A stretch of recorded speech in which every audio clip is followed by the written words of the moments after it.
তো 61 হিজরিতে কারবালা হলো, 63 হিজরিতে বন্ধু জিলহজ মাসের 3 দিন, কত 3 দিন হাররার ঘটনা ঘটিয়েছে 63 হিজরিতে। মসজিদে নববীর মধ্যে আজান দিতে দেয়নি, নামাজ পড়তে দেয়নি, ঘোড়ার বন্ধু আস্তাবল বানিয়েছিল। জুরে জুরে কন্না নাউজুবিল্লাহ। ইয়াজিদ বাহিনীর চরিত্র তো নষ্ট ছিল রে। আমি প্রায় সময় বলি ইয়াজিদ ইজ ক্যারেক্টারলেস, চরিত্রহীন। এতটাই বন্ধু চরিত্রহীন ছিল।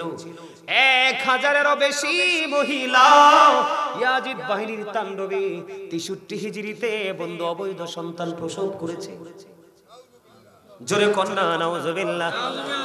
700-র বেশি সাহাবীকে অতর্কিতভাবে হত্যা করেছে। 10,000-এরও বেশি মদিনার নাগরিককে বন্ধু হত্যা করেছে। ওই জিলহজের চাঁদের ওই 3 দিন মদ খাওয়া, জুয়া খেলা, গাঁজা খাওয়া, বন্ধ নারীদেরকে নিয়ে জিনা ব্যভিচারে লিপ্ত হওয়া, ইয়াজিদ বাহিনী সব কিছু বন্ধ বৈধ বলে ঘোষণা দিয়েছিল। এমন চরিত্রহীন মানুষকে কেউ নেতা মানতে পারে? আমরাও তো মানবো না। নবীজির কলিজার টুকরা কেমন করে মানবে? দেখেন, ওনারা সত্যকে প্রতিষ্ঠিত করার জন্য, নবীজির কলিজার টুকরাদেরকে বাঁচানোর জন্য ওরা এমন ভাবে বন্ধু যুদ্ধ করেছিল, মাত্র 72 জন সঙ্গী নিয়ে। আমি যদি আপনাকে বলে বন্ধু, যুদ্ধ করতে করতে করতে করতে করতে করতে বন্ধু সর্বশেষে সবগুলো একক যুদ্ধ করতে করতে বন্ধু বন্ধু ইমাম হুসাইনের পালা চলে আসলো। বন্ধুরে আমার, ইমাম হুসাইন এমন অবস্থা হলো রে, নিজের সন্তান, নিজের ভাই হযরতে হাসান রাদিয়াল্লাহু তাআলা আনহুর সন্তান হযরতে কাসিম রাদিয়াল্লাহু তাআলা আনহু একজন একজন করে বন্ধু শহীদ হয়ে গেল। তবে ইমাম হুসাইনের যে সন্তান আলী আকবর, বন্ধু তিনি কি করলেন? যুদ্ধ যখন শুরু করলেন, এমন পরিস্থিতি হয়েছিল যুদ্ধের ময়দানে যুদ্ধ করতে করতে আর কলিজা মানে না, কলিজা ফেটে যাচ্ছে রে। এত উত্তপ্ত ছিল বন্ধু ওই পরিবেশটা, বালুকণাগুলো বন্ধু রৌদ্রের এত বেশি তীব্রতা ছিল। ইমাম হুসাইনের কাছে আলী আকবর চলে আসলো। আয়েশা বলে, বাবা বাবা গো, আমাকে একটা ফোঁটা পানি দাও, আমি তাদের উপর, ইয়াজিদ বাহিনীর উপর হায়দারি আক্রমণ চালাবো। এবার ইমাম হুসাইন কি করলেন? ওনার শুষ্ক জিহ্বাটা বন্ধু বের করে দিলেন। শুষ্ক জিহ্বাটা বের করে দিয়ে বললেন, বাবা গো, আমার কাছেও তো পানি নাই রে, আমি কেমন করে তোমাকে পানি পান করাবো? বাবা, আমি যখন ক্লান্ত হয়ে যেতাম, আমি যখন পেরেশান হয়ে যেতাম, পানির যখন তৃষ্ণা লাগতো, আমি আমার নানার কাছে যখন বলতাম, আমার নানা তার পবিত্র নূরানি জিহ্বা মোবারক বের করে দিত। আমি হুসাইন ওই জিহ্বাটা চষে চষে আত্মার প্রশান্তি নিয়েছি। জোরে জোরে করুন সুবহানাল্লাহ। এবার আলী আকবরকে একটা ডাক দিয়ে বললেন, বন্ধু, কারবালার ইতিহাস যতবার পড়েছি, একটা বারো বন্ধু চোখের পানি ধরে রাখতে পারিনি। এই বুঝি ইতিহাস, এই বুঝি শিক্ষা। যেই নবী সারা জীবন আমাদের জন্য কাঁদলো রে, যেই নবীর কলিজার টুকরা আমাদের জন্য জীবন কুরবানি করে দিল, আজকে আমরা তাদেরকে নিয়ে কথা বলতে দ্বিধা করি না। কথা বলেন না কেন? সাধারণ মানুষ বললে বন্ধু মেনে নেওয়া যায় রে। মসজিদের মিম্বরে দাঁড়াইয়া, ঈদগার মিম্বরে দাঁড়াইয়া, এইরকম স্টেজে দাঁড়াইয়া দাঁড়াইয়া বসে বসে নবীজিকে ছোট করে কথা বলে, আপনারা বলেন এটা কখনোই কি মেনে নেওয়া যায়? আমি আপনাদেরকে বলি বন্ধু, নবীজিকে জবান দ্বারা, অন্তর দ্বারা, সমর্থন দ্বারা, যেই কোনো ভাবে নবীজিকে যদি আপনি নিচু করেন, হ্যাঁ করেন, আপনার ঈমান তো থাকবে না, আপনি যেন কুফরি করে ফেলেছেন। অত্যন্ত গভীর ভাবে চিন্তা করবেন বন্ধু। এবার কি করলো আলী আকবর? আলী আকবরের দিকে নবীজির কলিজার টুকরা আলী মুকাম ইমাম হুসাইন রাদিয়াল্লাহু তাআলা আনহু জিহ্বাটা বের করে দিল। এবার আলী আকবর শুষ্ক জিহ্বাটা চুষে নিল। শুষ্ক জিহ্বা চুষে কোনো লাভ নাই রে। ও বন্ধু, আমাদের কলিজার টুকরা জান্নাতে আমাদের যিনি রিসিপশনে থাকবে, ওই ইমাম হুসাইন, ওনার জিহ্বাটাও বন্ধু শুষ্ক হয়ে আছে। তাদের পানির কোনো তৃষ্ণা নাই, পানি খাওয়ার মতো কোনো, পানি পান করার মতো কোনো চিন্তাও তাদের নাই। তাদের চিন্তা হলো সত্যকে প্রতিষ্ঠিত করার জন্য সত্যের পক্ষ থেকে লড়াই করে কেমন করে শহীদ হবে। বলে হুজুর এটা কেমন করে জানলেন? ইমাম হুসাইন 61 হিজরিতে, ও বন্ধু, ইমাম হুসাইনের বোন বোন যখন এসে ডেকে ডেকে বলল, ভাইজান আপনি কি প্রস্তুতি নিয়েছেন? এবার ইমাম হুসাইন একটা ডাক দিয়ে বলল, বোন রে, আমি এই মুহূর্তে আমার একটু তন্দ্রা আসছিল, তন্দ্রাচ্ছন্ন যখন আমি হয়েছি তখন আমার প্রাণের নবীর সাথে আমার নানার সাথে দিদার হয়েছে। তোমার দিদার হয়েছে কি গো?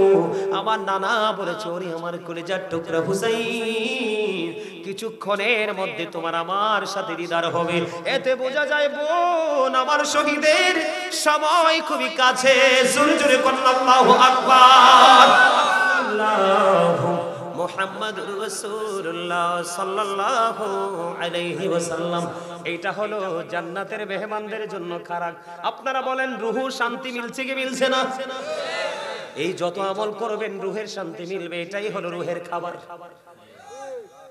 বন্ধু বলতেছিলাম রে, ইমাম হুসাইন এমন একটা নাম, ইমাম হাসান রাদিয়াল্লাহু তাআলা আনহু এত বড় প্রেমিক যার কথা বলে বন্ধু শেষ করা যায় না। একদিন এক গ্রাম্য লোক, আমি আগে তাদের মর্যাদাটা, তাদেরকে আল্লাহ কত ভালোবাসে শুধু এই জায়গাটা কয়েকটা एग्जांपल দিই বন্ধু, তারপর আমি কারবালার মর্মান্তিক অধ্যায়ে ঢুকবো। ইমাম হাসান হুসাইন এই দুই ভাইকে আল্লাহ কত বেশি ভালোবাসে দেখে। একদিনে গ্রাম্য লোক, আপনার আমাদের মাঝে এমন মানুষ অনেক আছে না, নতুন গাছে ফল ধরলে আমরা মসজিদের হুজুরকে আগে খাওয়াবো, কথা বলেন আছে না নাই? বিশেষ করে এগুলো আগে ছিল, এখন এগুলো নাই, কারণ আলেমরাও নিজের জায়গায় নাই। আলেমরা যদি নিজের জায়গায় থাকতো তাহলে কোনোভাবে তাদের সম্মান ইজ্জত ক্ষুণ্ণ হতো না, কারণ তাদেরকে মর্যাদার মালিক বানাইছে কে? কথা বলেন না কেন? আমি প্রায় সময় আমার লেখা একটা প্রবাদ বলবনি, আমার লেখা একটা প্রবাদ বাক্য বন্ধু, আমি কিন্তু একজন রাইটার। আমি প্রায় ওয়াজে বলি মানুষকে বোঝানোর জন্য, কি লাভ হবে আমি অন্যজনকে দোষে, সব পেয়েছি আমি আমার আপন কর্ম দোষে। দোষ দিয়ে কাউকে লাভ হবে না। ইমাম হাসান হুসাইন দুই ভাইকে আমার আল্লাহ কত বেশি ভালোবাসে বন্ধু।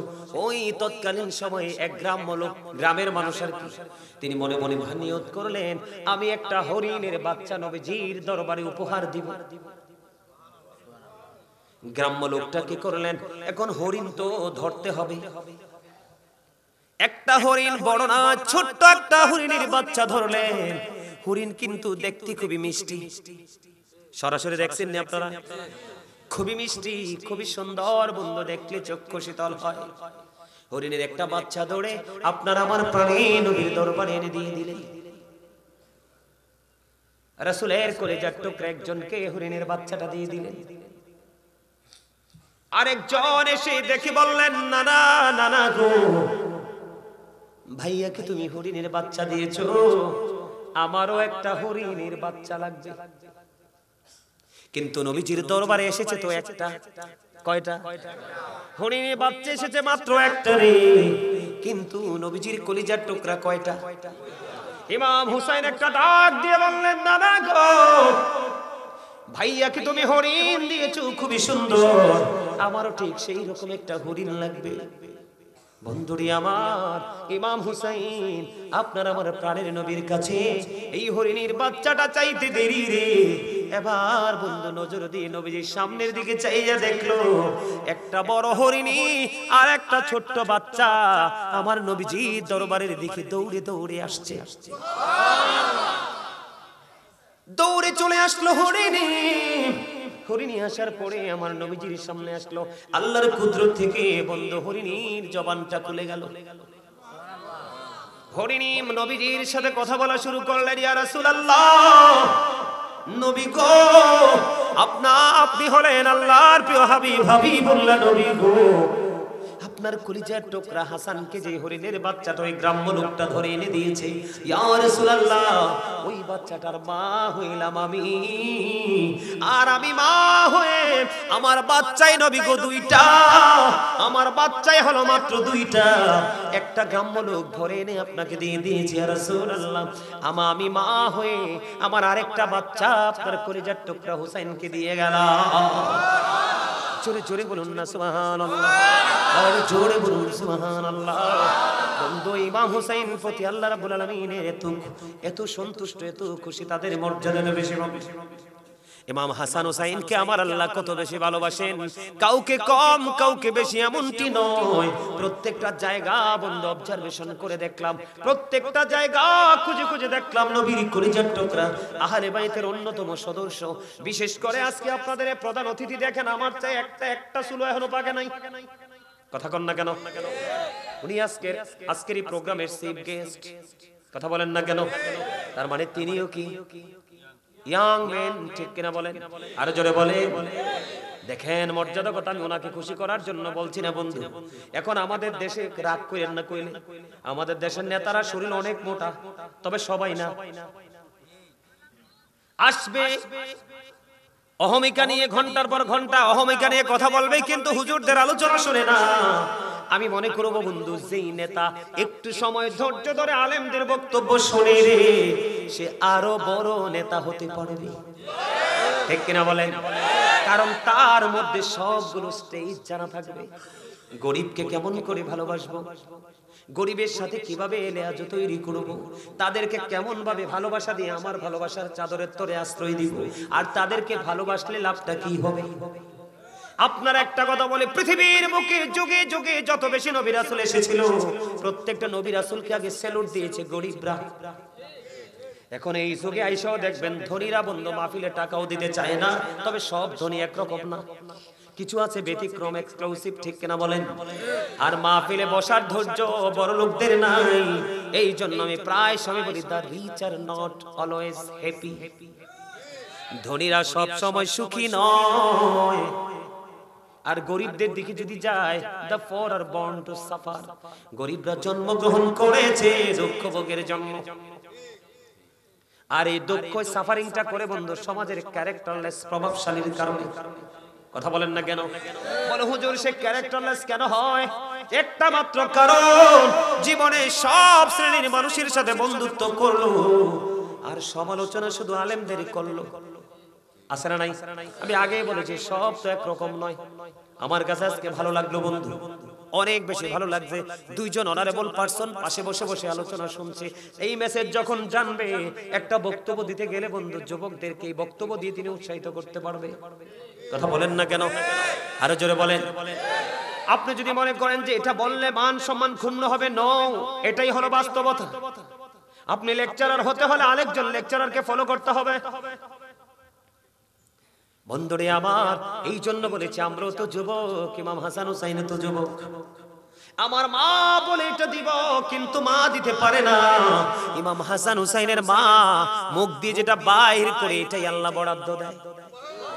বন্ধুরি আমার দিকে তাকান। আমি আবারও বলছি, যুবক বন্ধুরা তোমরা ভালো করে শুনো, কারণ আমার তোমাদেরকে নিয়ে ভয়, আমি তোমাদেরকে নিয়ে আতঙ্কিত, আমি তোমাদেরকে নিয়ে শঙ্কিত। কারণ পৃথিবী নষ্ট হয়ে গেছে রে। বেঈমান কাফেররা অপসংস্কৃতি চর্চা করতে করতে বিশেষ করে মুসলমান ধ্বংসস্তূপের নিকটবর্তী হয়ে গেছে। বিশেষ করে আমার বর্তমান প্রজন্মের ইয়াং যুবক যুবতীরা বন্ধু ম্যাক্সিমামই ধ্বংসস্তূপ। 5000 যদি আমি খুঁজি, আমার অবজারভেশন 5000 খোঁজার পরে আমি 2-1 জন পাবো বন্ধু। 1-2 হাজারের মধ্যে আমি একজন পাবো না। কারণ আমার এলাকায় বন্ধু আমি দেখিয়েছি যে এতগুলো যুবকের মধ্যে একটা যুবকের মধ্যে ওই রকম তাকওয়া নাই। তাহলে আপনি বলেন পরবর্তী প্রজন্মের কি অবস্থা হবে?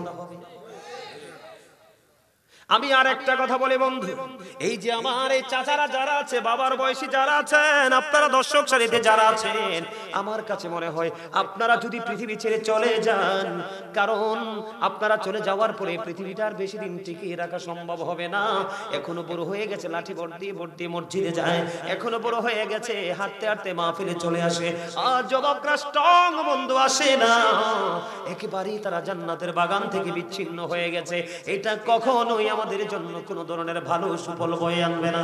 তবে এর মধ্যে এই প্রতিকূল অবস্থার মধ্যে যে যুবকগুলো প্রেমের ডুলি লাগাইয়া ও বন্ধু জীবনটাকে, আমি এই যে একটা ছেলে দেখেন আমার পাশে বসা ছিল, আমার জীবনে আমার পায়ে কাউকে আমি টাচ করতে দেই নাই।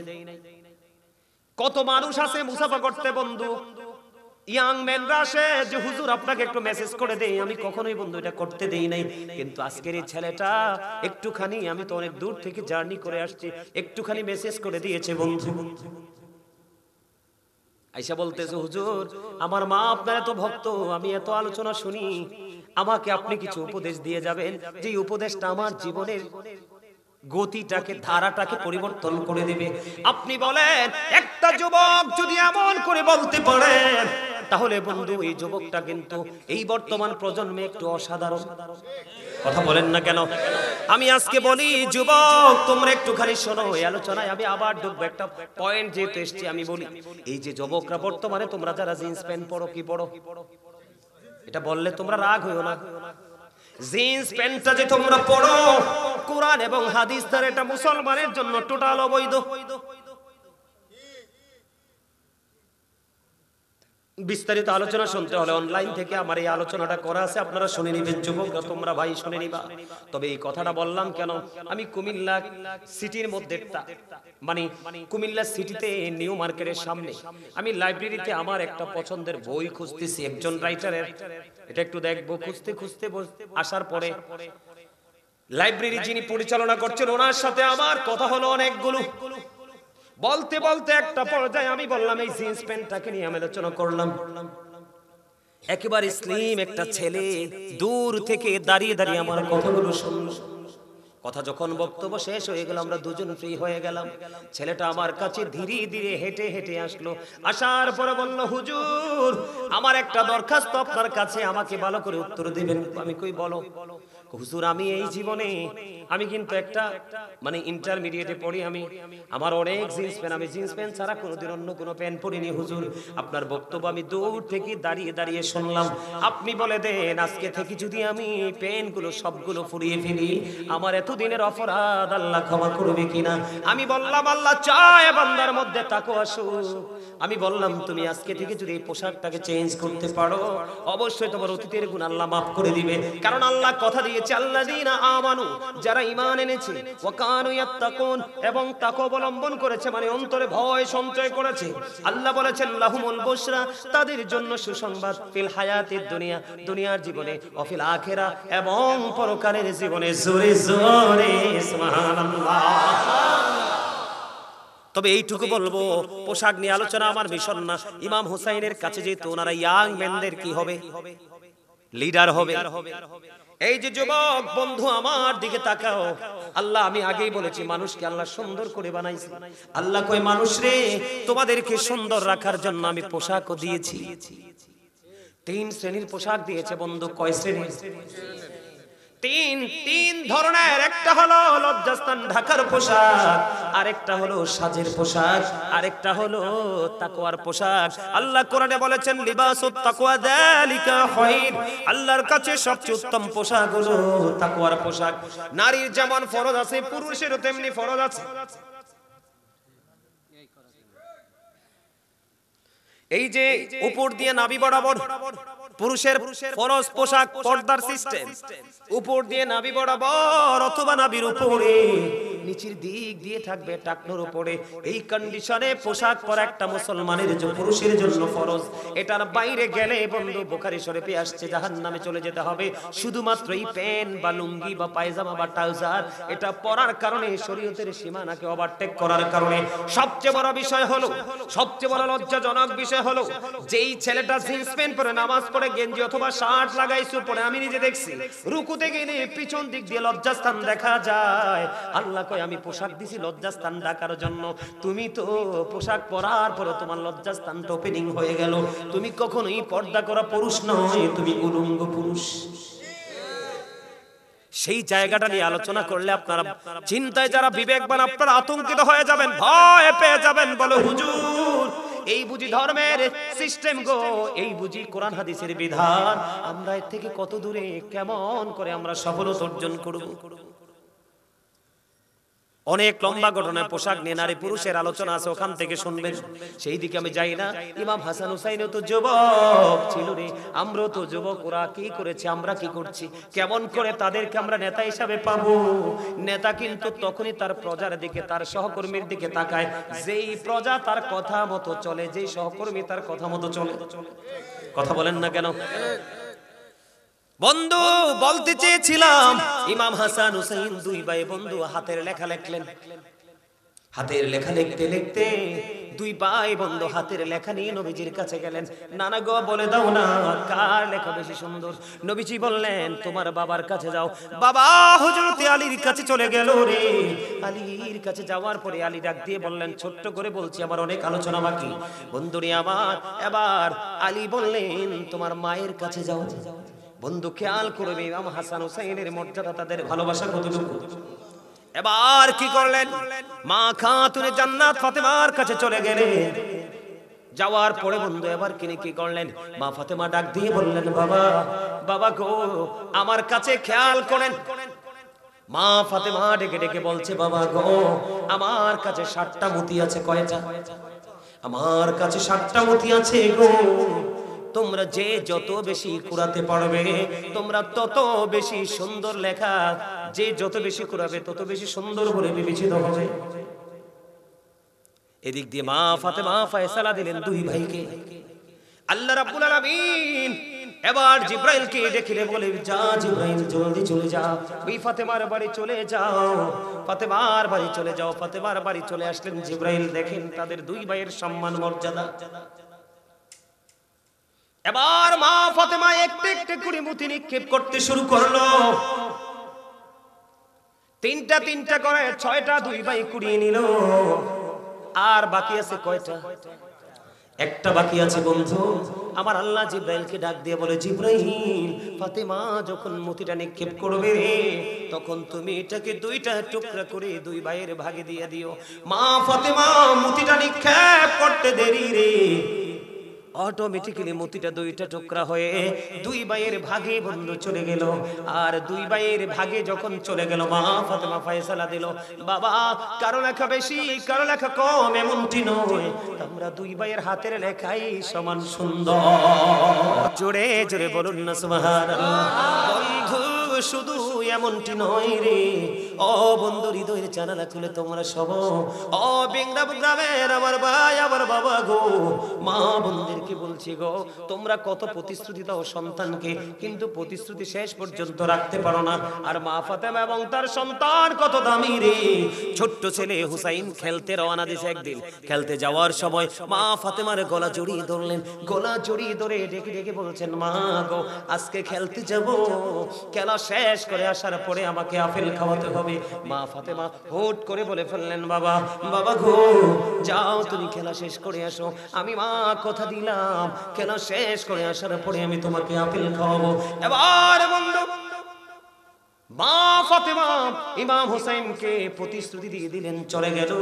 কিন্তু ইমাম হুসাইন যখন চলে গেল, প্রস্থান করলো, প্রস্থান করার পরে মা ফাতেমার মধ্যে হঠাৎ করে একটা চিন্তা চলে আসলো, আমি যে আমার কলিজার টুকরা হুসাইনকে বলে দিলাম খেলা শেষ করে আসলে আপেল দিব রে, আমি আপেল দিব কোত্থেকে? কারণ মদিনার কোথাও তো আপেল নাই।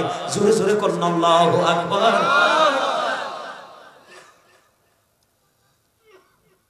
মা ফাতেমা, আপনারা মদিনায় গিয়েছেন কিনা জানি না,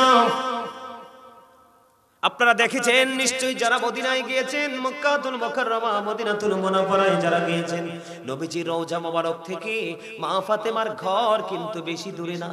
আমি নিজের চোখে দেখে এসেছি রে বন্ধু, নিজের চোখে দেখেছি আর আপন মনে বিচরণ করেছি। এই বুঝি ফাতেমার বাড়ি, এই বুঝি এই জায়গা, বুঝি ফাতেমার বসার স্থান। দৌড়ে চলে গেলেন মা ফাতেমা বন্ধু, ঘেমে গেলেন, ললাটের মধ্যে ঘাম দেখা যায়। নবীজির দরবারে যখন চলে গেল, নবীজি মা খাতুনে জান্নাত ফাতেমাকে দেখে বন্ধু দাঁড়িয়ে গেলেন। নবীজির বসার জায়গার মধ্যে মা ফাতেমাকে বসতে দিলেন। মা ফাতেমাকে দেখে বললেন, মা আপনার ললাটে কেন ঘাম দেখা যায়, পেরেশান মনে হয় কেন গো মা? বাবা বাবা গো, আপনার কলিজার টুকরা হুসাইন বলেছে আমি তাকে আফিল দিতে আমি কথা দিয়েছি বাবা, তাকে আমি আফিল দিব, কিন্তু বাবা গো কেমন করে আফিল দিব, মদিনার কোথাও তো আফিল নাই। বাবা এবং মেয়ের মধ্যে বন্ধু আলাপ আলোচনা চলতেছে, ঠিক এই আলোচনার মধ্যে জিবরাইল জান্নাতি আপেল নিয়ে নবীর দরবারে এসে হাজির। জোরে জোরে বলুন না সুবহানাল্লাহ। জান্নাতি আপেল বন্ধু, কিতাব প্রমাণ করেছে আপেলটা দেখতে দুনিয়ার আপেলের মতোই, রংটাও ছিল দুনিয়ার আপেলের মতো, আকারটাও ছিল দুনিয়ার আপেলের মতো, কিন্তু স্বাদ দুনিয়ার আপেলের মতো ছিল না। দেখেন তাদের ভালোবাসা, তাদের মর্যাদা, তাদের সম্মান কত বেশি রে। এবার কি করলেন, জিবরাইল বললেন ইয়া রাসূলুল্লাহ, ইয়া হাবিবাল্লাহ, নবী গো আমার কি লাগবে, দুইটা বাটি লাগবে, একটা চাকু লাগবে, দুইটা বাটি। মা ফাতেমা জলদি করে চলে গেলেন বন্ধু মা ইশারা করে, ওখান থেকে গিয়ে দুইটা বাটি আনলেন, একটা চাকু আনলেন। খেয়াল করবেন এবার কি করলেন, জিবরাইল একটা আপেলকে অর্ধেক করলেন, অর্ধেক করে প্রাণীর নবীর হাত মোবারক অর্ধেকটা দিয়েছেন, ইয়া রাসূলুল্লাহ এটা সবাই মিলে ভক্ষণ করবে। আর অর্ধেকটা আপেল একটা বাটির মধ্যে রাখিয়া আর একটা বাটি দিয়ে বন্ধু ঢাকনা দিয়ে চলে গেলেন জিবরাইল নবীজির কাছে, কানে কানে প্রেমময় বক্তব্য দিয়ে জিবরাইল চলে গেলেন। ইমাম হুসাইন চলে আসলো, মা ফাতেমা তার ঘরে চলে গেল। মা ফাতেমা আসার পরে ইমাম হুসাইনকে যখন আপেল দিল, ইমাম হুসাইন এবার আপেলকে আশ্চর্য হয়ে গেল। মা মা গো আমার জীবনে কোনোদিন এমন মজার আপেল আমি ভক্ষণ করিনি। মা গো কোথা থেকে তুমি আপেল এনেছো, এখন থেকে প্রতিদিন আমাকে আপেল দিতে হবে। জোরে জোরে সুবহানাল্লাহ। মা ফাতেমা একটা ডাক দিয়ে বললেন, বাবা বাবা গো এই আপেল তো আমি ব্যবস্থা করিনি, তোমার নানার কাছে চলে এসেছে আপেল জান্নাত থেকে। এবার দৌড়ে চলে গেল নানার কাছে, নানা এই আপেল এত মজার এতদিন কেন দাওনি, এখন থেকে প্রতিদিন আমাকে মজার আপেল দিতে হবে। জোরে জোরে কন্যা সুবহানাল্লাহ। নবীজি বললেন, নানা গো তোমার প্রতিদিনের আপেলের ব্যবস্থা হয়ে যাবে। ও বন্ধু সবচেয়ে বড় মজার কথা হলো রে, ওই যে বলেছি জিবরাইল আমার নবীজির সাথে প্রেমময় বক্তব্য দিয়ে গেছে, তিনি বন্ধু বলে গেছেন এই অর্ধাংশ যে আপেল বাটির মধ্যে রেখে দিয়েছে এটা প্রতিদিন একবার করে ঢাকনা সরাবো। আজকের দিনে সবাই আপেল খাইলো, দিন চলে গেল বন্ধু, রাত্র ফুরিয়ে গেল।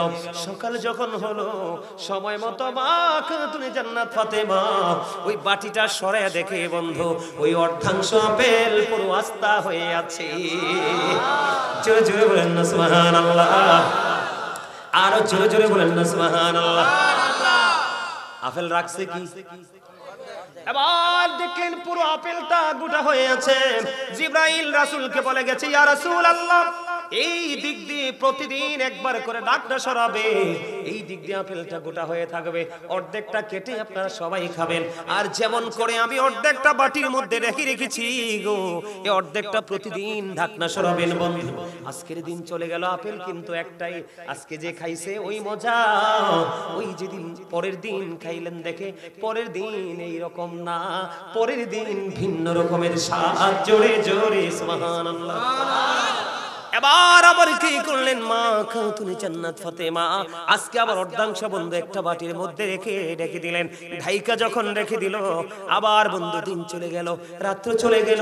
পরের দিন যখন দিন শুরু হলো, মা ফাতেমা আবার ঢাকনাটা সরায় দেখে পুরো আপেলটা আবার আস্তা হয়ে আছে। জোরে বলেন না আল্লাহু আকবার। আবার মা ফাতেমা বন্ধু অর্ধেকটা কাটলেন আর অর্ধেকটা ঢেকে রেখে দিলেন। এমনি করে করে বন্ধু আজকে আপেল খাইলেন। গত 2 দিনের মতো নয়, আজকে আপেলের স্বাদ পুরো ব্যতিক্রম। এমনি করে করে 2 বছর কিতাব প্রমাণ করেছে বন্ধু, 2 বছর আপেলের ঢাকনা সরাইলে গোটা, আপেলের ঢাকনা সরাইলে বন্ধু আস্তা হয়ে যায়। এমনি করে করে 2 বছর পর্যন্ত ঢাকনা সরানো, ঢাকনা সরানোর পরে দেখলেন আপেলটা পুরো গোটা হয়ে আছে। 2 বছর পরে বন্ধু আপেলটা অদৃশ্য হয়ে যায়। জোরে জোরে সুবহানাল্লাহ। ইমাম হুসাইনের দাম এমন, আমার নবীজি মসজিদের মধ্যে খুতবা দিতেছিলেন বন্ধু, এমন সবাই দেখলেন ছোট্ট হুসাইন দুই ভাই হেলে দুলে আসতেছে। আমাদের খুতবা দেওয়ার গুরুত্ব কত বেশি আর তাদের মর্যাদা কত বেশি বন্ধু। ইমাম হুসাইন দেখলেন, নবীজি দেখলেন তারা হেলে দুলে আসতেছে, মনে হয় যেন পড়ে যাবে। এমন অবস্থা দেখে নবীজি খুতবা দেওয়া বন্ধ করে ইমাম হুসাইনকে ওখান থেকে তুলে নিয়ে এসেছেন। জোরে জোরে করুন সুবহানাল্লাহ। এই ইমাম হুসাইনকে আল্লাহ এত বেশি ভালোবাসে, চাইবা মাত্র দিতে বন্ধু দেরি হয় না। এই ইমাম হুসাইন 61 হিজরিতে বন্ধু কারবালায় ইয়াজিদ বাহিনীর তাণ্ডবে শিকার হয়ে শহীদ হয়েছে। কেন শহীদ হয়েছে? জীবন দিয়ে দিয়েছে বন্ধু, শাহাদাত বরণ করেছে, কিন্তু তিনি বন্ধু মিথ্যার কাছে তিনি মাথাটা নিচু করে দেন। ইমাম হুসাইন ওনার সঙ্গীদেরকে ডেকে ডেকে বলেছিলেন, তোমরা সবাই চলে যাও আপন আপন গন্তব্যে, আপন পরিবারের কাছে তোমরা সবাই চলে যাও। ইয়াজিদ এবং তার বাহিনীর টার্গেট হলাম আমি হুসাইন। আমাকে শহীদ করতে পারলে রে তার কলিজা ঠান্ডা হয়ে যাবে। ইমাম হুসাইনের সঙ্গীরা ডেকে ডেকে বলেছিল, ও আলী মুকাম, ও রাসূলের কলিজার টুকরা, আজকে যদি আপনাকে যদি আমরা সবাই মিলে যদি দুশমনের সামনে ছেড়ে দিয়ে চলে যাই গো, কাল হাসরের দিন প্রাণের নবীকে কেমন করে এই মুখটা দেখাবো। জোরে জোরে করুন আল্লাহু আকবার। বন্ধু এমন প্রেম ছিল ইমাম হাসান হুসাইনের প্রতি বন্ধু। আমি সর্বশেষ আপনাদেরকে মর্মান্তিক একটা জায়গায় নিয়ে যাব। ইমাম আমার নবীজি যখন পৃথিবী ছেড়ে বন্ধু চলে যাবে, পৃথিবী থেকে যখন চলে যাবে, উম্মে সালমাকে একটা মুষ্টি মাটি দিয়ে চলে গিয়েছিলেন। আমার নবীজি যাওয়ার আগে উম্মে সালমাকে এক মুষ্টি মাটি দিয়েছিলেন। উম্মে সালমারে, এই মাটিগুলো তুমি যত্ন করে রেখে দাও, যেদিন দেখবা এই মাটিগুলো রক্তে লাল হয়ে গেছে রে, ওই দিন মনে করবা আমার কলিজার টুকরা শাহাদাত বরণ করেছে। জোরে জোরে কন্না নাউজুবিল্লাহ, একবার বলেন সুবহানাল্লাহ। বন্ধু নাউজুবিল্লাহ বলেছে এই কারণে, কারণ আমার নবীজি যে ভবিষ্যৎবাণীটা করে গেছেন, এইটা নবীর দুশমন নবীর বাগানকে হরণ করে নিয়ে যাবে। সুবহানাল্লাহ বললাম এই কারণে আল্লাহ রাব্বুল আলামিন আল্লাহর প্রিয় হাবিবকে এমন মর্যাদা দিয়েছে বন্ধু, তিনি পৃথিবী থেকে চলে যাওয়ার আগে স্ট্রেট ভাবে আপনাকে আমাকে এই তথ্যটা জানিয়ে গেছে। ধীরে ধীরে উম্মে সালমা মাটিগুলো বন্ধু যত্ন করে রেখে দিল। 61 হিজরিতে উম্মে সালমা এই মাটিগুলো চাইয়া দেখলো রক্তে লাল হয়ে আছে। যেই নবী না হলে কোনো কিছু হতো না, এই নবীর কলিজার টুকরা জান্নাতের সরদার বন্ধু ঘোষণা প্রাপ্ত, দুনিয়ায় থাকতে জেনেছে ওই নবীর কলিজার টুকরার জন্য ফারিদ ফুরাত নদীর পানি বন্ধু বরাদ্দ বন্ধ ছিল। তাদেরকে পানি খাইতে দেয়নি, পানি ইউজ করতে বন্ধু দেয়নি। বেঈমান কাফের মুশরিকেরা বন্ধু সেই পানি ইউজ করেছেন, কিন্তু রাসূলের কলিজার টুকরাকে বন্ধু ফুরাত নদীর পানি সবকিছু বন্ধ করে দিয়েছে। এরপরেও নবীজির কলিজার টুকরা মিথ্যার কাছে বন্ধু মাথা নত করে নাই। আপনাদের মধ্যে প্রশ্ন আসতে পারে, বলে হুজুর কেন গো ইমাম হুসাইন শাহাদাত বরণ করলেন, কেন তিনি যুদ্ধ করলেন? আমি আপনাকে বলি, ইয়াজিদের উপদেষ্টা যিনি ছিলেন, ইয়াজিদের উপদেষ্টার নাম ছিল বন্ধু শারজুন বিন মানসুর রুমি, যিনি ছিলেন একজন ইহুদি। দিনের বেলাতেই বানর নাচাতো, রাতের বেলা মদের আসর বসি অসৎ নারীদের কিনে বন্ধু নাচ গান নষ্ট কাজ করতো। জোরে জোরে কন্যা নাউজুবিল্লাহ। এমন একজন মানুষকে সাপোর্ট দিতে পারেনি। তার চরিত্রের যদি আমি বলি বন্ধু, 61 হিজরিতে কারবালা হলো, 63 হিজরিতে বন্ধু জিলহজ মাসের 3 দিন, কত 3 দিন হাররার ঘটনা ঘটিয়েছে 63 হিজরিতে। মসজিদে নববীর মধ্যে আজান দিতে দেয়নি, নামাজ পড়তে দেয়নি, ঘোড়ার বন্ধু আস্তাবল বানিয়েছিল। জোরে জোরে কন্না নাউজুবিল্লাহ। ইয়াজিদ বাহিনীর চরিত্র তো নষ্ট ছিল রে। আমি প্রায় সময় বলি ইয়াজিদ ইজ ক্যারেক্টারলেস, চরিত্রহীন। এতটাই বন্ধু চরিত্রহীন ছিল। 1000-এরও বেশি মহিলা ইয়াজিদ বাহিনীর তাণ্ডবে 63 হিজরিতে বন্ধু অবৈধ সন্তান প্রসব করেছে। জোরে কন্না নাউজুবিল্লাহ। 700-র বেশি সাহাবীকে অতর্কিতভাবে হত্যা করেছে। 10,000-এরও বেশি মদিনার নাগরিককে বন্ধু হত্যা করেছে। ওই জিলহজের চাঁদের ওই 3 দিন মদ খাওয়া, জুয়া খেলা, গাঁজা খাওয়া, বন্ধ নারীদেরকে নিয়ে জিনা ব্যভিচারে লিপ্ত হওয়া, ইয়াজুজ বাহিনী সব কিছু বন্ধ বৈধ বলে ঘোষণা দিয়েছিল। এমন চরিত্রহীন মানুষকে কেউ নেতা মানতে পারে? আমরাও তো মানবো না। নবীজির কলিজার টুকরা কেমন করে মানবে? দেখেন, ওনারা সত্যকে প্রতিষ্ঠিত করার জন্য, নবীজির কলিজার টুকরাদেরকে বাঁচানোর জন্য ওরা এমন ভাবে বন্ধু যুদ্ধ করেছিল, মাত্র 72 জন সঙ্গী নিয়ে। আমি যদি আপনাকে বলে বন্ধু, যুদ্ধ করতে করতে করতে করতে করতে করতে বন্ধু সর্বশেষে সবগুলো একক যুদ্ধ করতে করতে বন্ধু বন্ধু ইমাম হুসাইনের পালা চলে আসলো। বন্ধুরে আমার, ইমাম হুসাইন এমন অবস্থা হলো রে, নিজের সন্তান, নিজের ভাই হযরতে হাসান রাদিয়াল্লাহু তাআলা আনহুর সন্তান হযরতে কাসিম রাদিয়াল্লাহু তাআলা আনহু একজন একজন করে বন্ধু শহীদ হয়ে গেল। তবে ইমাম হুসাইনের যে সন্তান আলী আকবর, বন্ধু তিনি কি করলেন? যুদ্ধ যখন শুরু করলেন, এমন পরিস্থিতি হয়েছিল যুদ্ধের ময়দানে যুদ্ধ করতে করতে আর কলিজা মানে না, কলিজা ফেটে যাচ্ছে রে। এত উত্তপ্ত ছিল বন্ধু ওই পরিবেশটা, বালুকণাগুলো বন্ধু, রৌদ্রের এত বেশি তীব্রতা ছিল। ইমাম হুসাইনের কাছে আলী আকবর চলে আসলো। আয়েশা বলে, বাবা বাবা গো, আমাকে একটা ফোঁটা পানি দাও, আমি তাদের উপর, ইয়াজিদ বাহিনীর উপর হায়দারি আক্রমণ চালাবো। এবার ইমাম হুসাইন কি করলেন? ওনার শুষ্ক জিহ্বাটা বন্ধ বের করে দিলেন। শুষ্ক জিহ্বাটা বের করে দিয়ে বললেন, বাবা গো, আমার কাছেও তো পানি নাই রে, আমি কেমন করে তোমাকে পানি পান করাবো? বাবা, আমি যখন ক্লান্ত হয়ে যেতাম, আমি যখন পেরেশান হয়ে যেতাম, পানির যখন তৃষ্ণা লাগতো, আমি আমার নানার কাছে যখন বলতাম, আমার নানা তার পবিত্র নূরানি জিহ্বা মোবারক বের করে দিত। আমি হুসাইন ওই জিহ্বাটা চষে চষে আত্মার প্রশান্তি নিয়েছি। জোরে জোরে করুন সুবহানাল্লাহ। এবার আলী আকবরকে একটা ডাক দিয়ে বললেন, বন্ধু, কারবালার ইতিহাস যতবার পড়েছি, একটা বারো বন্ধু চোখের পানি ধরে রাখতে পারিনি। এই বুঝি ইতিহাস, এই বুঝি শিক্ষা। যেই নবী সারা জীবন আমাদের জন্য কাঁদলো রে, যেই নবীর কলিজার টুকরা আমাদের জন্য জীবন কুরবানি করে দিল, আজকে আমরা তাদেরকে নিয়ে কথা বলতে দ্বিধা করি না। কথা বলেন না কেন? সাধারণ মানুষ বললে বন্ধু মেনে নেওয়া যায় রে। মসজিদের মিম্বরে দাঁড়াইয়া, ঈদগার মিম্বরে দাঁড়াইয়া, এইরকম স্টেজে দাঁড়াইয়া দাঁড়াইয়া বসে বসে নবীজিকে ছোট করে কথা বলে, আপনারা বলেন এটা কখনোই কি মেনে নেওয়া যায়? আমি আপনাদেরকে বলি বন্ধু, নবীজিকে জবান দ্বারা, অন্তর দ্বারা, সমর্থন দ্বারা, যেই কোনো ভাবে নবীজিকে যদি আপনি নিচু করেন, হ্যাঁ করেন, আপনার ঈমান তো থাকবে না, আপনি যেন কুফরি করে ফেলেছেন। অত্যন্ত গভীর ভাবে চিন্তা করবেন বন্ধু। এবার কি করলো আলী আকবর? আলী আকবরের দিকে নবীজির কলিজার টুকরা আলী মুকাম ইমাম হুসাইন রাদিয়াল্লাহু তাআলা আনহু জিহ্বাটা বের করে দিল। এবার আলী আকবর শুষ্ক জিহ্বাটা চুষে নিল। শুষ্ক জিহ্বা চুষে কোনো লাভ নাই রে। ও বন্ধু, আমাদের কলিজার টুকরা জান্নাতে আমাদের যিনি রিসিপশনে থাকবে, ওই ইমাম হুসাইন, ওনার জিহ্বাটাও বন্ধু শুষ্ক হয়ে আছে।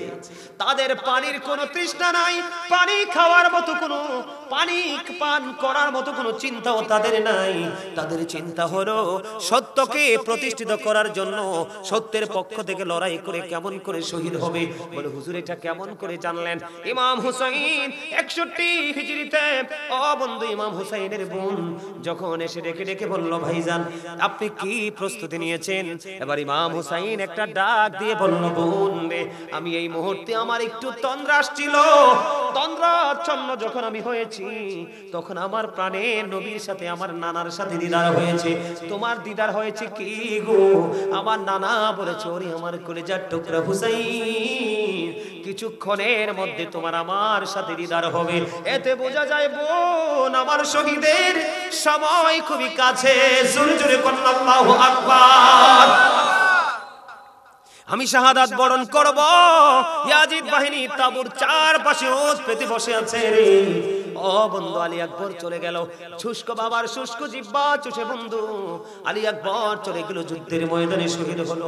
বাবা বলে একটা ডাক দিল, ইমাম হুসাইন যুদ্ধের ময়দানে যাইয়া দেখে রে, ও বন্ধু তীর তার এমন ভাবে বুকে বিঁধেছে, টানটা দিতে দেরি রে, ওই কারবালার ময়দানে রক্তের বন্যা যেন বয়ে গেল বন্ধু। এবার নিজের কলিজার টুকরা প্রাণের সন্তান জান্নাতের বন্ধু, ও যার বাবা জান্নাতের সরদার, এবার বন্ধু কাঁধে করে তাঁবুর দিকে আনলো।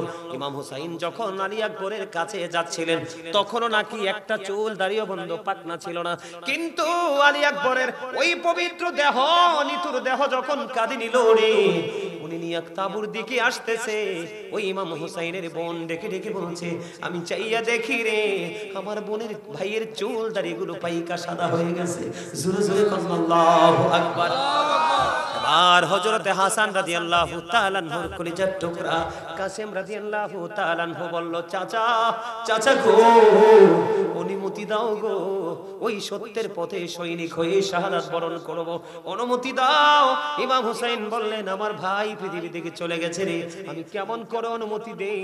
এবার কাসেম রাদিয়াল্লাহু তাআলা আনহু ডেকে ডেকে বললেন, চাচা গো, না করো না, অনুমতি দাও না, আমি যুদ্ধের ময়দানে যেতে চাই বন্ধু। যুদ্ধের ময়দানে চলে গেলেন, যুদ্ধ করতে করতে কাসেম শহীদ হয়ে গেল।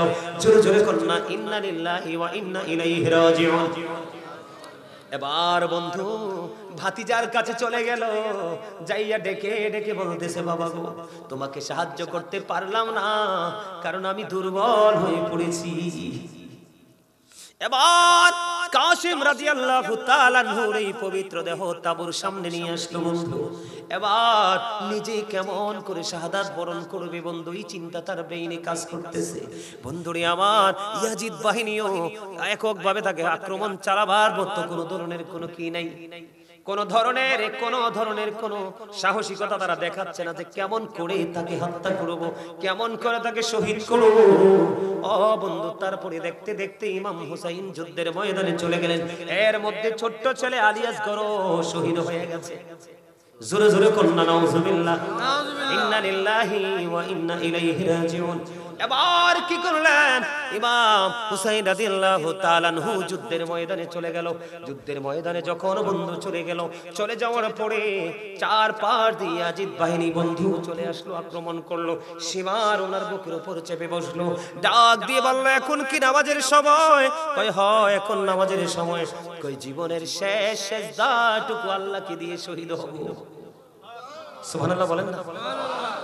একদিকে নিজে সত্যের জন্য জীবন দিতে প্রস্তুত, আরেকদিকে শহীদ হয়ে যাবে, কিছুক্ষণের মধ্যে পৃথিবী থেকে চলে যাবে, কিন্তু নামাজ ছাড়ে না। কিন্তু আপনার আমার মধ্যে আমরা যারা আছি, ইচ্ছে করে আজান দিলে ঘোরাঘুরি করছি, কিন্তু নামাজ পড়ছি না। ইমাম হুসাইনকে পাওয়া যাবে?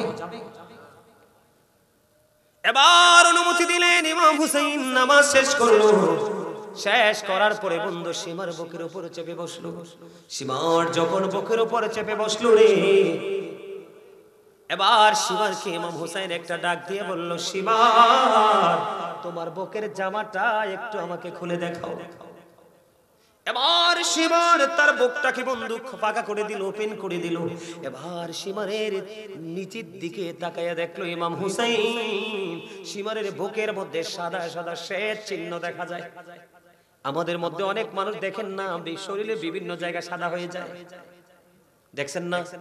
এটাকে বাংলাদেশে আমরা বলি শ্বেত রোগ। হাদিস শরীফের ভাষায় এটাকে কুষ্ঠ রোগ বা ডবল রোগ বলা হয়। এবার বন্ধু কি করলো, যখন সীমার কি করলো, বুকের জামা খুললো। ইমাম হুসাইন একটা ডাক দিয়ে বলল, সীমার রে, তুই বুঝি সেই বদকিসমত রে, আমার নানা আমাকে বলে গিয়েছে, ও হুসাইন তুমি জেনে রাখো, সাদা সাদা দাগের কিছু কুকুর আমার এই সাজানো বাগানকে হরণ করে নিয়ে যাবে রে। তুই বুঝি সেই বদকিসমত, আমার নানা বলে গিয়েছেন যে তোমাকে শহীদ করবে, তার মধ্যে সাদা সাদা সে চিহ্ন দেখা যাবে। আমি সেই চিহ্ন দেখেছি রে সীমার, তোর মতো হতভাগা, তোর মতো কপাল পোড়া, তোর ওর মতো বদ কিসমত আর কেউ হতে পারে না বন্ধু। এবার কি করলেন দেখতে দেখতে ইমাম হুসাইন রাদিয়াল্লাহু তাআলা আনহুর এই দেহ থেকে মাথাটাকে আলাদা করে দিল বন্ধু। আমি আপনাদেরকে বলে রাখি, ইয়াজিদ মনে করেছিল ইমাম হুসাইনকে বন্ধু শহীদ করলে অনেক বড় সমাধান হবে।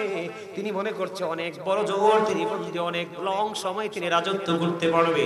কিন্তু কিতাব খুলে দেখলাম ইমাম হুসাইনকে শহীদ করার পরে ইয়াজিদ মাত্র 2 বছর 8 মাস মতান্তরে 3 বছর 8 মাস মাত্র পৃথিবীতে ছিল।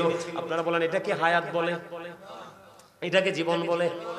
ইমাম হুসাইন এবং সঙ্গীরা যখন শাহাদাত বরণ করেছিল ও বন্ধু এমন অবস্থা হয়েছিল, তারা ইমাম হুসাইনের শহীদের পরে ইয়াজিদ বাহিনী একটা বন্ধু কি করতে পারে নাই। একটা মুহূর্ত আমি শেষ করে দিচ্ছি, একটা মুহূর্ত বন্ধু শান্তিতে থাকতে পারে নাই। আমার দিকে তাকান, একটা एग्जांपल দিব কি দিব না নেওয়ার দরকার আসেনি? আজকে আমাদের দেশে অনেক বড় নিজেকে পীর বড় আলেম দাবি করে কিন্তু ইয়াজিদের পক্ষে কথা কয়, ইয়াজিদের প্রশংসা করে আছে না নাই? এদের সীমানায় যাবেন না বন্ধু। নবীজি বলেছে উম্মত তোমরা সাবধান থেকো, কিয়ামতের আগে পৃথিবীতে সবচেয়ে একটা মুচির চাইতে, একটা কামার চাইতে, একটা তাঁতি, একটা জেলের চাইতেও নিকৃষ্ট হবে কিয়ামতের আগে একজন আলেম। এখনই কিন্তু সেই আলেমের চেহারা আমরা দেখতে পাই, আপনারা দেখেন কিনা জানি না। নবীজি বলেছে সাবধান থাকবেন বন্ধু।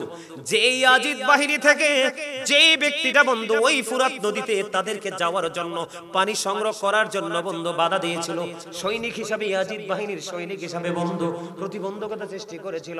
ইমাম হুসাইন যখন শহীদ হয়ে গেল, ইমাম হুসাইন শহীদ হওয়ার পরে বন্ধু তার এমন তৃষ্ণা লাগলো, এমন বেশি তৃষ্ণা লাগছে বন্ধুরে, তে শুধু পানি বক্ষণ করে, শুধু পানি পান করে, যতই পানি পান করে কিন্তু তার পানি তৃষ্ণা মিটে না, যতই পানি পান করে তার বন্ধু পানির তৃষ্ণা মিটে না। সর্বশেষে যতই পানি খায় পানির তৃষ্ণা মিটে না, যতই পানি খাচ্ছে তার পেটটা শুধু বড় হচ্ছে, যতই পানি খাচ্ছে তার পেটটা শুধু বড় হচ্ছে, কিন্তু বন্ধু পানির তৃষ্ণা মিটে না। জোরে জোরে কন্যা নাউজুবিল্লাহ। কি হয় না? পানির বন্ধু তৃষ্ণা মিটে না। সর্বশেষে ওই পাহারাদার বন্ধু জনসম্মুখে মানুষের সামনে পেট পুরো ব্রাস্ট, একটা ব্রাশ ফায়ার হয় যেমন এরকম বন্ধু ব্রাশ হয়ে সে জনগণের সামনে ইন্তেকাল করেছে।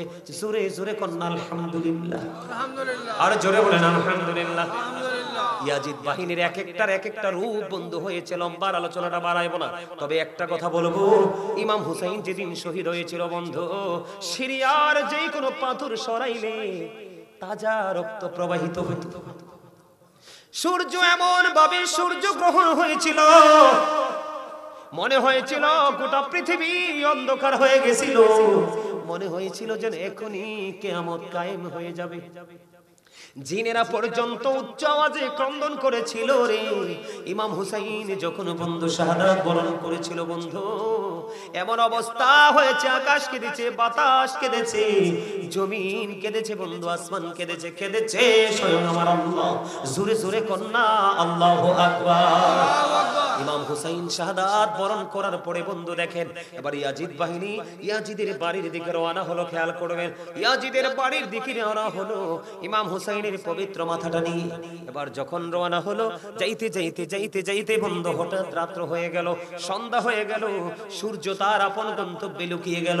ও বন্ধু ওই তখনকার আকাশ থেকে তিনি হারিয়ে গেল। এবার অন্ধকার যখন হলো, ওই ইয়াজিদ বাহিনী রাস্তার ধারে একটা তাবু গাড়লো।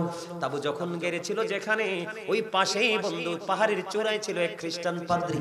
তিনি শুনতে পাইলেন যে রাসূলের কলিজার টুকরাকে শহীদ করে ফেলেছে হুসাইনকে। এবার ওই খ্রিস্টান পাদ্রী সহ্য করতে পারে নাই, এবার খ্রিস্টান পাদ্রী খবর পেয়ে দৌড়ে চলে আসলো। তাঁবুর মধ্যে এসে ডেকে ডেকে বলল, তোমরা কে রে? ও তোমাদের কাছে আমি আজকে রাত্রের জন্য একটা অনুরোধ করব। কয় অনুরোধটা কি? কয় অনুরোধ হলো নবীজির কলিজার টুকরা হুসাইনের এই পবিত্র মাথাটা শুধু আমাকে আজকের একটা রাত্রির জন্য দিবা। সকাল বেলা আমি তোমাদের কাছে মাথাটা আবার হস্তান্তর করব, তার বিনিময়ে পাবে তোমরা 10,000 দিরহাম। এবার কি করলেন ইয়াজিদ বাহিনী? শুধু আপনাদেরকে বুঝাইতে চাই, ইমাম হুসাইন শহীদ হয়েছে বন্ধু সত্যকে কি করার জন্য? প্রতিষ্ঠিত করার জন্য। আর ইয়াজিদ বাহিনী একটার পর একটা অন্যায়, একটার পর একটা অপরাধ, একটার পর একটা জুলুম, তাও নবীজির কলিজার টুকরা নবীজির পরিবারের উপর করেছে, শুধুমাত্র পৃথিবীর লোভে পড়ে বন্ধু। কিন্তু তারা পৃথিবীতে বেশি দিন বিচরণ করতে পারে নাই। এবার ওই খ্রিস্টান পাদ্রী যখন বলল, ইমাম হুসাইনের মাথাটা আমাকে দিয়ে দাও, একটা রাত্রির জন্য 10,000 দিরহাম দেব। এবার তারা রাজি হয়ে গেলেন। 10,000 দিরহাম দিয়ে বন্ধু মাথাটা নিয়ে গেল। দেখেন বন্ধু, ইয়াজিদ কিন্তু তার বাহিনী মুসলমান ছিল। কি ছিল? তারা কিন্তু বেঈমান কাফের মুশরিক ছিল না বন্ধু। ইয়াজিদের বাবা ছিলেন বন্ধু নবীজির একজন প্রিয় সাহাবী আমির মুয়াবিয়া। দেখেন একজন মুসলমান, এটাকে কেমন মুসলমান বলবো? ও বন্ধু, এটা হলো মুনাফিক মার্কা মুসলমান। কথা বলেন না কেন? বিরক্ত হয়েন না, আমি বুঝতেছি আপনাদের দেরি হয়ে যাচ্ছে, আমি শেষ করে দিচ্ছি। বন্ধু, মুনাফিক মার্কা মুসলমান। দেখেন কি করতেছে। খ্রিস্টান বলল মাথাটা দাও, মাথাটা নিয়ে গেল বন্ধু। অত্যন্ত খ্রিস্টানরা কিন্তু অত্যন্ত চমৎকার ভাবে নিলেন। সবচেয়ে উত্তম সুগন্ধি লাগাইয়া, সবচেয়ে উত্তম পানি দিয়ে ইমাম হুসাইনের মাথাটাকে সুন্দর করে ধুতো করলো। ধুতো করে সুগন্ধি লাগাইয়া ও বন্ধু উঁচু একটা জায়গার মধ্যে রেখে দিল রে। এবার সারাটা রাত ওই খ্রিস্টান ইমাম হুসাইনের মাথার দিকে তাকায়া তাকায়া কান্দে আর বলে, আহারে ইয়াজিদ বাহিনী, তোদের মধ্যে কি এমন লোভ জাগলো রে? নবীর কলিজার টুকরাকে পর্যন্ত শহীদ করতে দ্বিধা করলি না। আহারে বদকিসমত, কি হবে তোদের উপায়? এবার খ্রিস্টান পাদ্রী বলল, আমি মাথাটা নিয়ে গেলাম, সুন্দর করে ধৌত করে উঁচু জায়গায় রাখলাম। সারাটা রাত আমি ওই নুরানি চেহারার দিকে তাকাইলাম। ওই চেহারার দিকে তাকাইয়া থাকতে থাকতে দেখলাম সাদা একটা জ্বলন্ত নূরের টুকরা আমি দেখতে পাইলাম। ওই ইমাম হুসাইনের মাথার চারপাশে তওয়াফ করতেছে। জোরে জোরে বলুন না সুবহানাল্লাহ। আমার মনে হয় এই নূর আর কেহ নয়, এই নূর হলো আপনার আমার প্রাণের নবী। নবীজি আসতে পারে কি পারে না? সম্মানিত উপস্থিতি, আর এক্সপ্লেইন করার কোনো সুযোগ নেই। যার আবার যদি কখনো কোথাও ফেস টু ফেস দেখা হয়, আবার আপনারা যদি চান, যদি আবার কখনো দেখা হয় কোথাও, পুরো ইতিহাস তুলে ধরবো। কারবালা শুরু হলো কোত্থেকে শেষ পর্যন্ত। আজকের মতো এখানে বিদায়। আপনাদের হয়তো মাহফিলটা আজকের, আমার কিন্তু কন্টিনিউ প্রোগ্রাম করতে হয়। আপনারা যেমন প্রত্যাশায় ছিলেন, কেউ না কেউ তো 2-4 জন হইলেও তো আমাকে মহব্বত করেন, আছেন না মন? যে হুজুর আসবে, হুজুরের আলোচনা একটু শুনবো। আগামীকালকে যে প্রোগ্রামে যাব, ওই প্রোগ্রামেও কিন্তু অনেক আশেকরা কি করছে, ওদের আগ্রহে আছে, হুজুর আসবে কিছু শুনবো। তো আমি আপনাদেরকে বিনীতভাবে অনুরোধ করব, আমরা যেন আমাদের জীবনটাকে সত্যের পথ থেকে মিথ্যাকে বয়কট করে আল্লাহর হাবিবকে আদর্শটাকে বাস্তব জীবনে বাস্তবায়ন করে আমরা যেন জীবন যাপন করতে পারি। আল্লাহ যেন আমাদেরকে সে তৌফিক দান করে। সকলে বলুন আমিন। এখানে কি তাবারুক আছে? ওরে বাবারে, হাদিয়া লাগবে কিন্তু। এটা যে দিছেতে গজল, গজল আমার নবীজির শানে একটা গজল গাইতে বলছে, আপনারা কি শুনবেন? সর্বশেষ আলোচনা একবারে শেষ, শুনবেন? যার নাম শুনিলে চমকে ওঠে, দিল বেকার হয়ে যায়, গাইবি খবর দেনেওয়ালা এলো রে মক্কায়, গাইবি খবর দেনেওয়ালা। যার নাম শুনিলে চমকে ওঠে, দিল বেকার হয়ে যায়, গাইবি খবর দেনেওয়ালা এলো রে মক্কায়, গাইবি খবর দেনেওয়ালা এলো রে মক্কায়। আল্লাহ যারে ভালোবেসে সালাম জানাই, সেই নবীকে চিনিলাম না, কি হবে উপায়? ঠিক না? আল্লাহ যারে ভালোবেসে সালাম জানাই, সেই নবীকে চিনিলাম না, কি হবে উপায়? হায়রে যারে কিটায় আঙ্গুলে ইশারায়, যারে কিটায় আঙ্গুলে ইশারায় চন্দ্র 2 ভাগে হয়ে যায়, গাইবি খবর দেনেওয়ালা এলো রে মক্কায়, গাইবি খবর। নবীজি কি আপনাকে আমাকে গায়েবের খবর দিছে না? নবী শব্দের অর্থই তো হলো অদৃশ্যের সংবাদ, ঠিক কিনা বলে? তো নবী না জানলে কি আপনারা দিব কোত্থেকে? এখন এই কথাটা বললে অনেকে মানে না, না মানি না মানি। রাসূলকে কি করা ছোট, রাসূলের ইজ্জতে আঘাত, এটা করা যাবে না? যাবে? কথা বলেন যাবে? এই মাহফিলে কি তাবারুক দিবে?